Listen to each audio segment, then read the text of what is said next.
Mother's Day this year landed on one of those rare Ohio mornings when the sun finally decided to show up after nearly 2 weeks of steady rain. I'd been up early, brewed a fresh pot of coffee, and arranged a basket of warm muffins on the kitchen counter. My own little way of making the day feel special.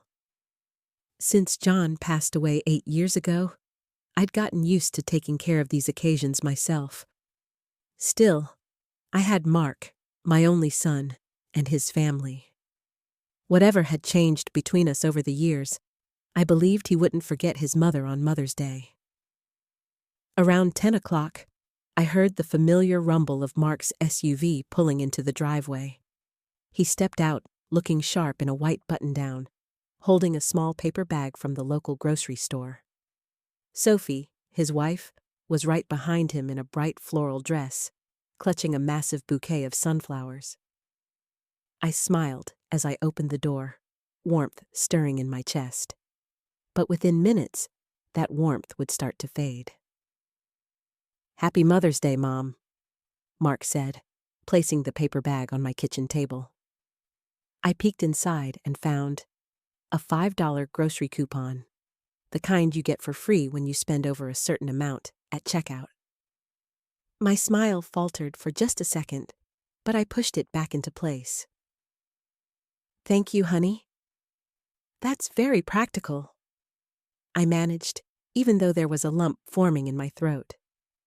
Sophie let out a laugh, the kind that carried just a hint of condescension.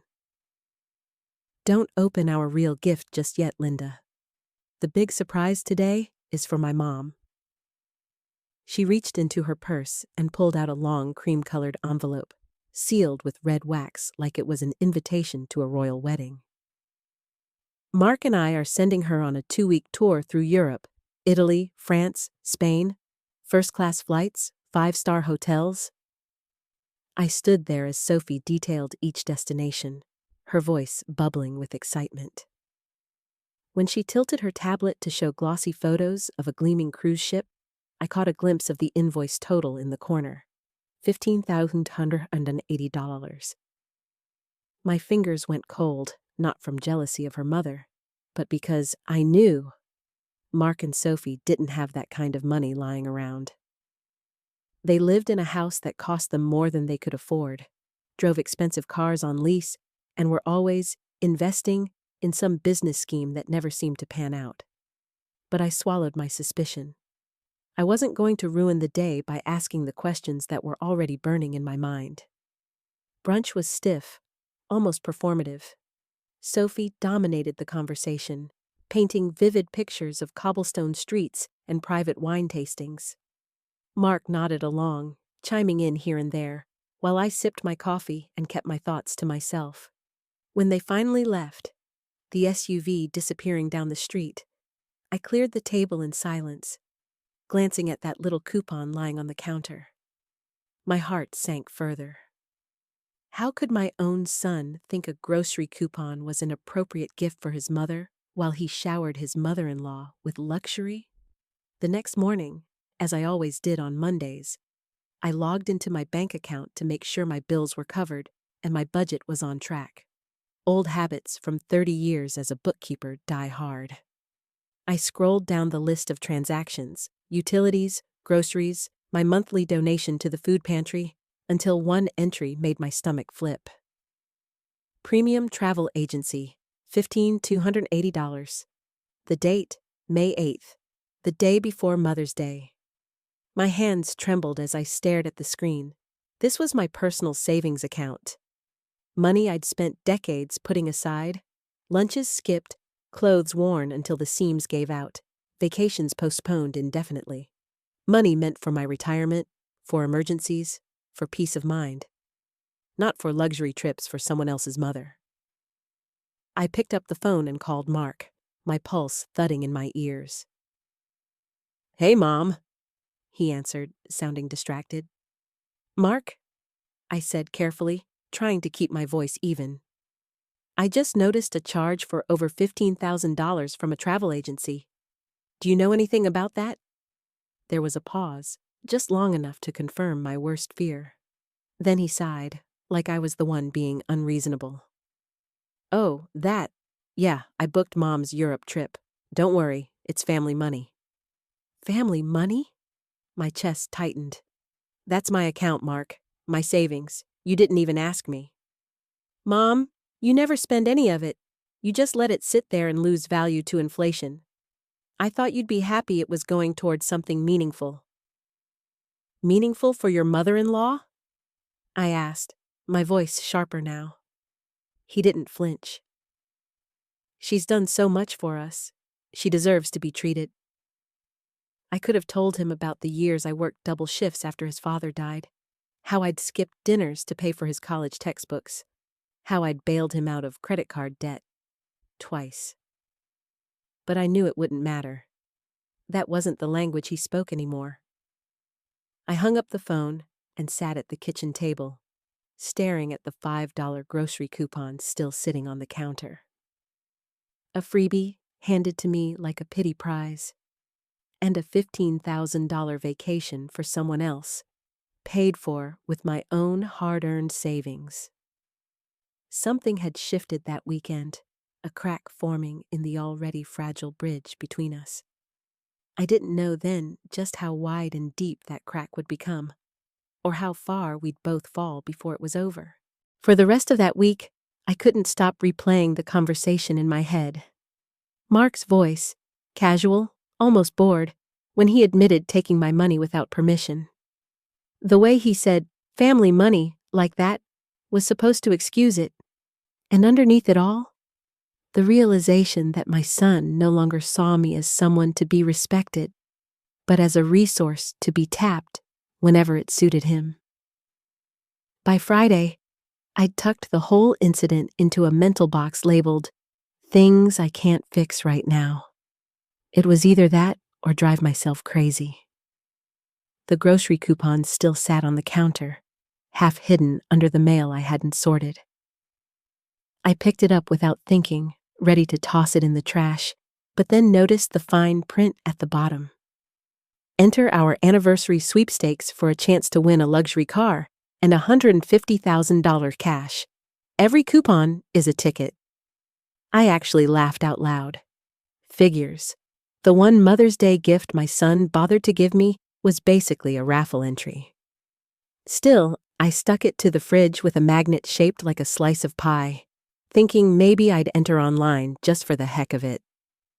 The following week, on a rainy Tuesday afternoon, I sat at the kitchen table with my laptop open, trying to make sense of my monthly budget after that $15,000 hole. My coffee had gone cold. My back ached from leaning over the table too long.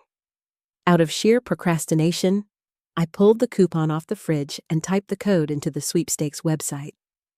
The page loaded with a spinning wheel animation, pure marketing fluff, before the words popped up in giant, flashing red letters. "Congratulations, you're a grand prize winner."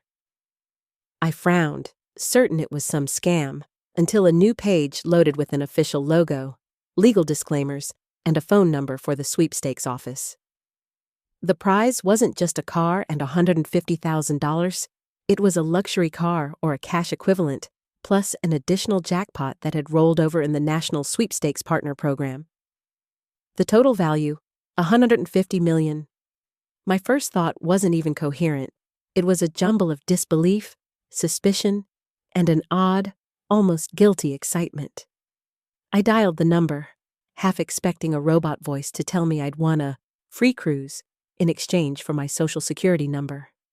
Instead, a cheerful woman named Dana answered. "Yes, ma'am, I can confirm. Your entry code was randomly selected in our grand prize drawing," she said. "You'll need to come in for verification and paperwork, but you are, in fact, our newest winner."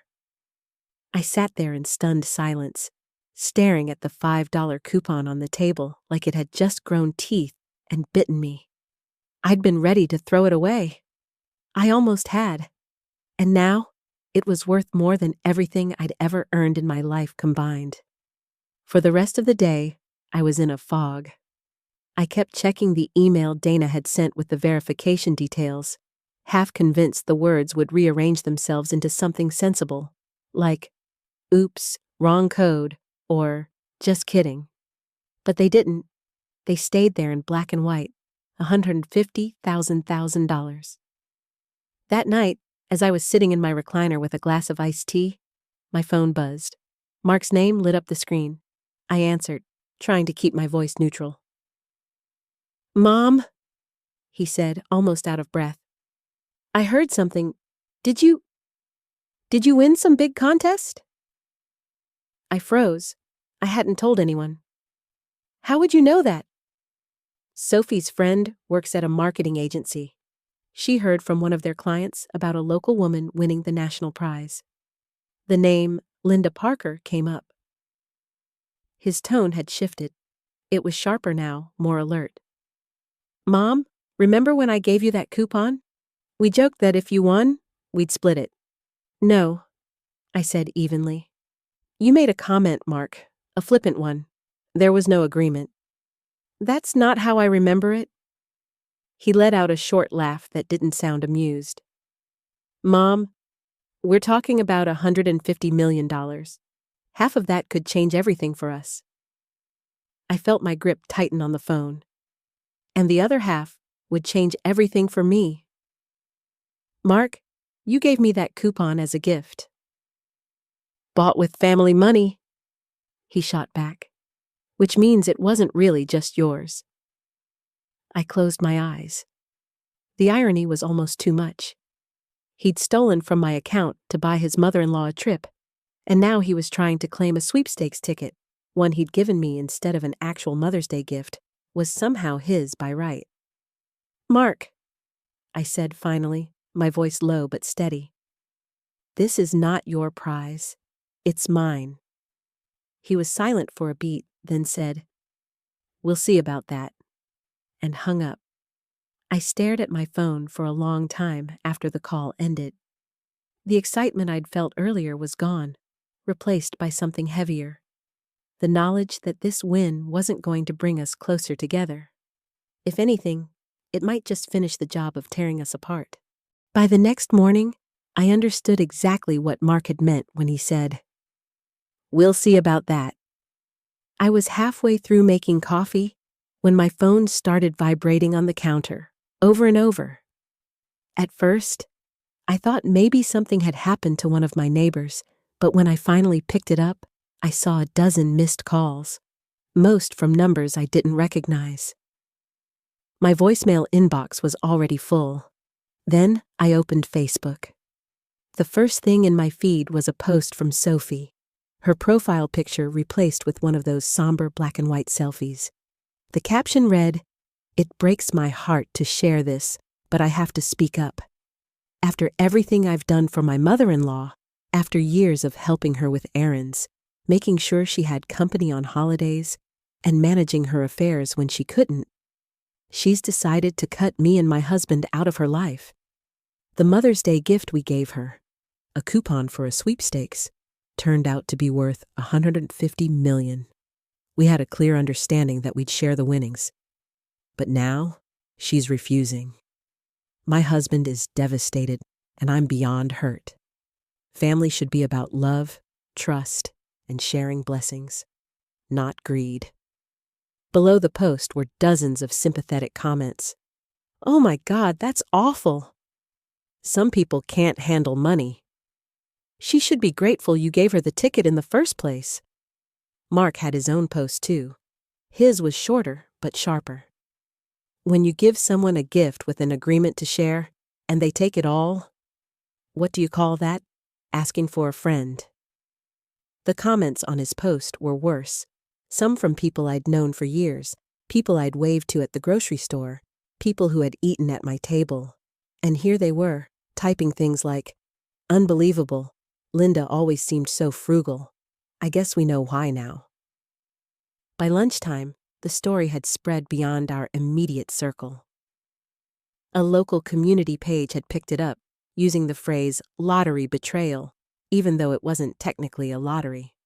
Someone had even posted an old photo of me from a church potluck, holding a plate of pie, with the caption, "This woman is refusing to share a $150 win with her own family."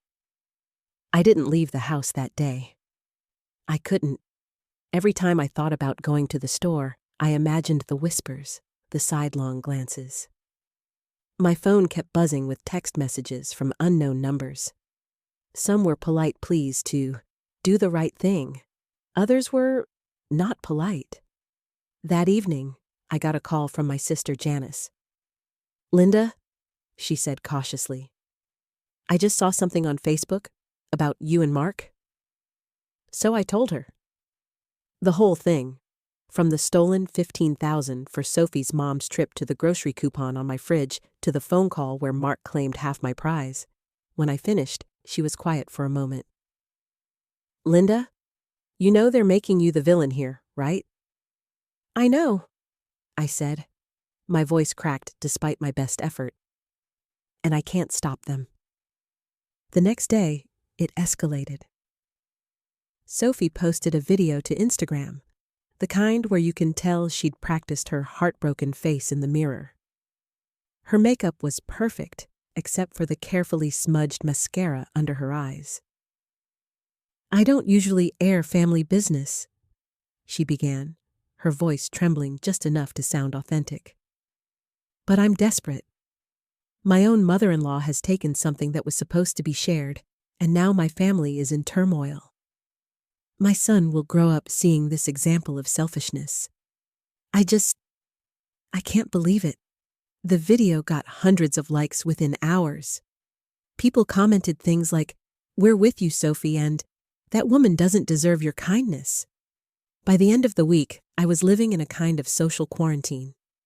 Even people who hadn't commented were keeping their distance. At church, folks avoided eye contact.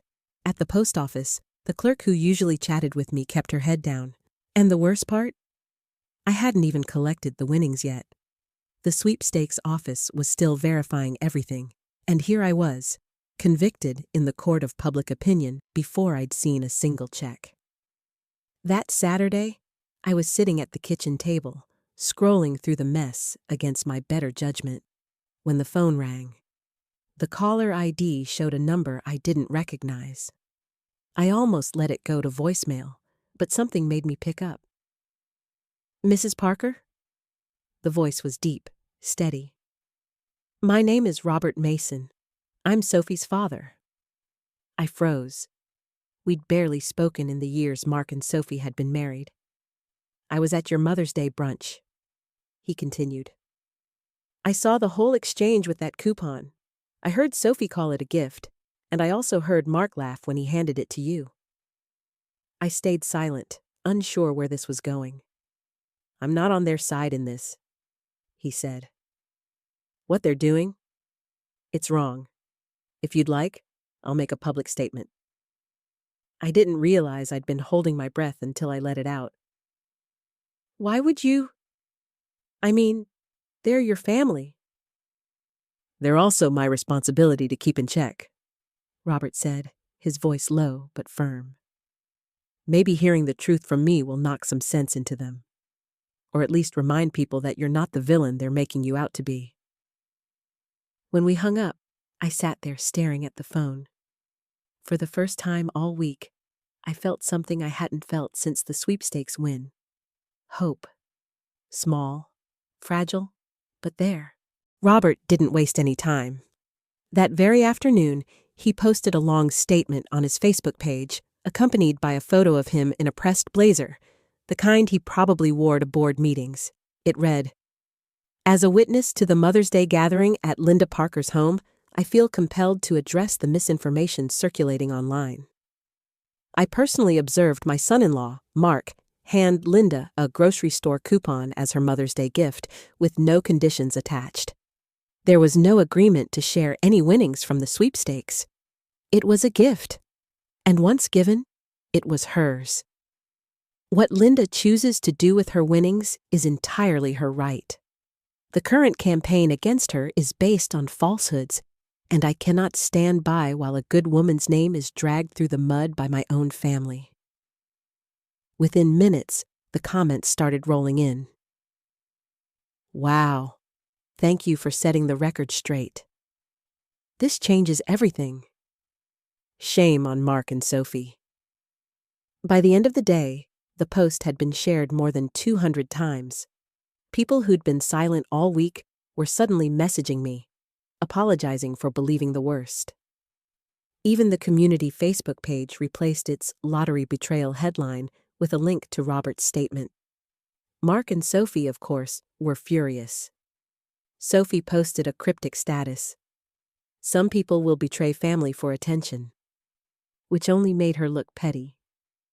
Mark tried to post a rebuttal, but without any proof, it fizzled.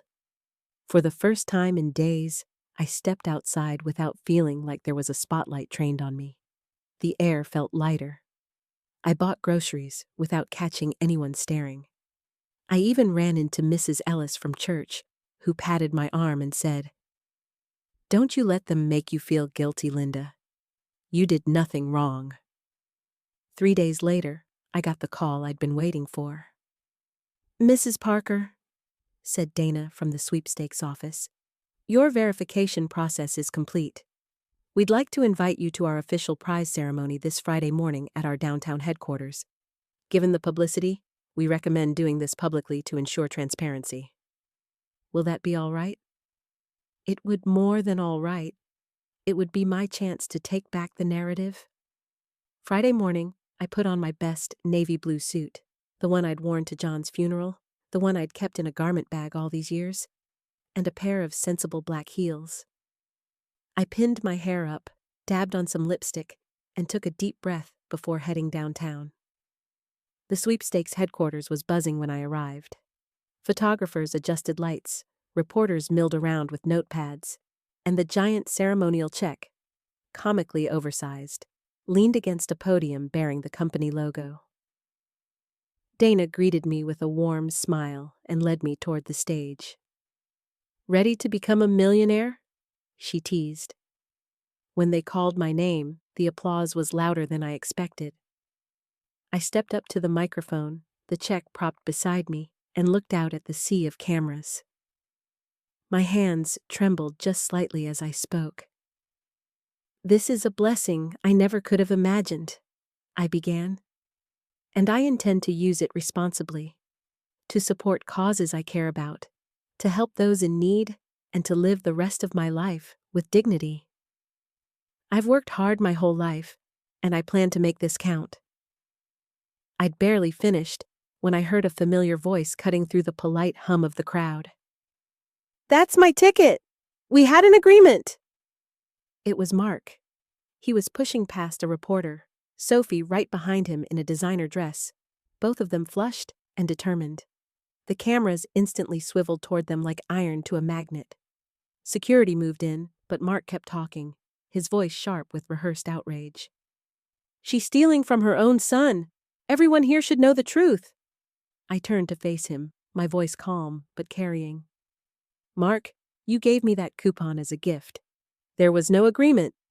Robert Mason has already confirmed what happened that day." A ripple went through the crowd. Everyone knew Robert's name now. The reporter's eyes lit up. One of them asked, "Mrs. Parker, will you be giving any portion of your winnings to your son?" I thought of the years I'd spent bailing him out, the savings I'd watched vanish for his sake, the respect that had slowly eroded into entitlement. "I plan," I said steadily, "to help people who truly deserve it." The room seemed to hold its breath for a moment. Then the host stepped back in, redirecting the attention to the check presentation. The applause was stronger this time. Not for the money, but for the way the air had just shifted. When it was over, I walked out with the giant check under one arm, the official documents in the other. In the parking lot, Mark and Sophie stood beside their luxury SUV, arguing in low, heated voices. I didn't stop.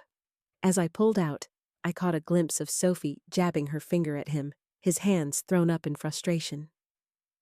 For the first time in weeks, I smiled. The morning after the ceremony, I was sitting at my kitchen table with the newspaper spread out in front of me. There it was, on page 1 of the local section. "Local woman claims $150 million sweepstakes prize." A photo of me holding the oversized check, smiling just enough to look polite, not gloating. I'd made sure of that. I was halfway through my coffee when I heard a car door slam outside. Through the window, I saw Mark walking up the driveway. This time, there was no swagger, no quick stride. His shoulders were slumped, his face pale. He actually knocked, 3 soft taps. That alone put me on edge. "Hi, Mom," he said when I opened the door. His voice was quiet, almost hesitant. "Can we talk?" I stepped aside, gesturing toward the living room. He sat on the edge of the couch like he was afraid to get comfortable. His eyes darted around the room, landing briefly on the framed photo of him as a boy, gap-toothed and grinning, holding a baseball glove. "I want to start by saying I'm sorry about yesterday," he began, clasping his hands. I got carried away. The cameras, the crowd. I wasn't thinking straight." It sounded rehearsed, but I let him go on. "Things are bad, Mom. Really bad. Sophie doesn't want me to tell anyone, but we're about to lose the house. Her business investments tanked, my consulting work dried up, the credit cards are maxed out. The bank is moving toward foreclosure. We owe close to $400,000. He leaned forward, his voice taking on a pleading edge. "If you could just help us this one time, 2, maybe 3 million, we could get back on our feet. We'd pay you back, I swear. You'd still have over 100 million left." There it was. The number, the pitch. The just this once I'd heard in one form or another my whole adult life. I took a deep breath. "Mark, I've heard these promises before. Do you remember the credit card debt? The car loan? The time I covered your rent for 6 months? I never saw a penny back. And I didn't ask, because you were my son." "This is different," he insisted. "We're talking about losing everything. Jake's in private school, the bank. Jake's education isn't my responsibility," I said softly. "Neither is your mortgage, or your country club membership, or the business risks you took." His eyes narrowed, the wounded act slipping. "So you're just going to let your own son lose his home while you sit on a fortune?" I met his gaze. "I'm not letting you lose your home. You made choices, and now you're facing the consequences." The silence between us was heavy, almost tangible. Then his face hardened. "Fine, but don't expect to be part of Jake's life anymore. No holidays, no birthdays, no graduations. You can die with your money, Mom." The words were meant to hurt, and they landed like stones in my chest. But underneath the sting, there was something else. Clarity. "If that's your choice," I said, "I'll accept it." He stood abruptly, walking to the door without another word. I watched from the window as he stomped to his car, tires squealing as he pulled out of the driveway. When the sound faded, I turned back to the living room. The house felt different. Quieter, yes, but also lighter, like a weight had been lifted. For the first time in years, there were no half-promises hanging over my head, no looming phone calls asking for just a little help. I made myself a cup of tea, sat in my recliner, and looked out at the small backyard John and I had tended for decades. The lilacs were starting to bloom. The air smelled sweet.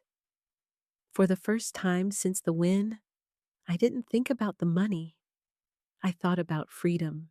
3 months later, I stood in my empty living room, the hardwood floors bare, the walls stripped of photos and memories.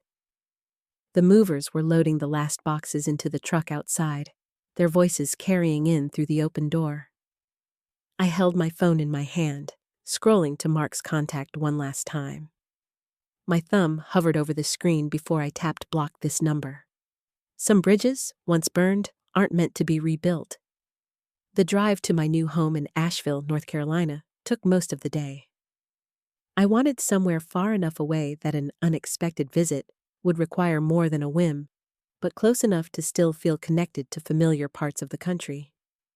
The house I'd bought sat on a quiet street shaded by tall oaks, with a wraparound porch and a view of the Blue Ridge Mountains. When I stepped inside for the first time as the owner, the air smelled faintly of cedar and fresh paint. It was the kind of place you could breathe in. But the house was only part of the plan. Ever since I was a young woman, I dreamed of owning a cafe. Not just a coffee shop, but a place where people could linger, read, and feel at home. With part of my winnings, I bought an old brick storefront downtown and spent weeks working with a local contractor to transform it. We kept the exposed beams, refinished the wooden floors, and installed shelves along the walls for books people could borrow or swap. I named it The Corner Table. Opening day was warm and breezy. I stood behind the counter, greeting customers as they came in, many of them curious locals who'd heard about the new book cafe in town. There was no mention of sweepstakes, no whispers about greed or family drama, just the hum of conversation, the clink of mugs, and the smell of fresh coffee. I'd almost forgotten what it felt like to be known simply for who I was, not for what people thought I owed them. A month later, I launched the Parker Foundation, named in honor of John. Its mission was simple: provide scholarships for single parents trying to finish their education. I knew what it was like to balance bills, work, and parenting without a safety net. Now, I could be the safety net for someone else. In the evenings, after closing the cafe, I'd often walk a few blocks to the little community garden. The soil was warm under my hands, the same way it had been in the backyard John and I once tended. Sometimes I'd catch myself thinking of Mark, wondering if he was still in that house, or if the foreclosure had gone through. The thought no longer twisted my stomach the way it used to. There was sadness, yes, but no regret. Freedom has a way of softening even the sharpest edges. One Thursday evening, I locked up the cafe after finishing a book club meeting and paused under the streetlight. Across the street, the mountains were just visible, their peaks dark against the twilight sky. For the first time in years, I wasn't waiting for the other shoe to drop. I wasn't answering to anyone's demands. The life in front of me was mine, fully and completely. In my office at the back of the cafe, there's a small framed object hanging on the wall. Visitors think it's just a quirky piece of decor, a faded grocery store coupon, the edges crinkled from years in a drawer. But I know the truth. That little slip of paper was once dismissed as worthless, nearly thrown away. And yet, it changed everything. It's a reminder that sometimes the most valuable gifts come disguised as nothing special at all, and that the most important freedom is the one you claim for yourself.